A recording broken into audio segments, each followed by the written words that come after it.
Assalamualaikum warahmatullahi wabarakatuh. Saya Aziz Matrehan, NIM 0602032535 akan menjelaskan materi tentang syarah dan pemahaman hadis.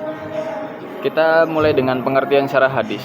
Syarah hadis adalah istilah yang berasal dari bahasa Arab dari kata syara'a yasrohu syarhan yang artinya membuka, menyingkap, menjelaskan, menerangkan, memaknai, dan menguraikan sesuatu agar lebih jelas.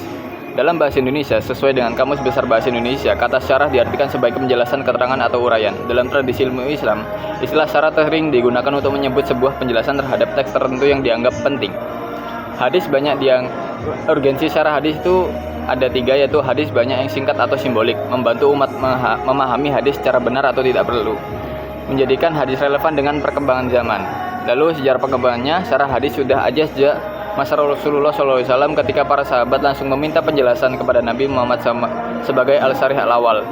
Setelah beliau wafat, sahabat besar seperti Abu Bakar, Umar, dan Ibnu Abbas menjadi rujukan dengan menjadi ketat periwayatan taklil ar-riwayah. Pada masa tabi'in dan tabi'in,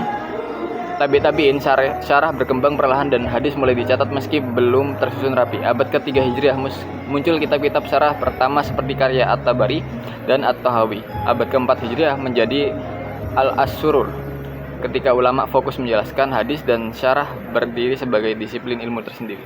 Ragam kitab yang syarah hadis ada 5: Al-Jami, Al-Sunan, Al-Musnad, Al-Muwatta, Al-Mustadrak.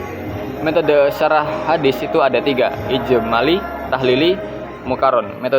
Ijmali metode penjelasan secara ringkas dan global. Tahlili metode penjelasan secara terperinci.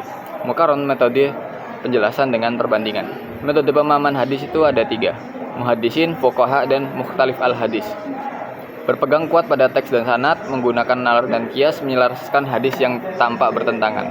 Lalu ada teknik pemahaman hadis, yaitu tekstual, konseptual, intertekstual. Lalu ada prinsip memahami hadis, tidak tergesa-gesa menelaah hadis, menggunakan pendekatan tematik, memperhatikan bahasa dan konteks Nabi, membedakan fungsi hadis apakah berkaitan dengan hukum, moral, atau sosial.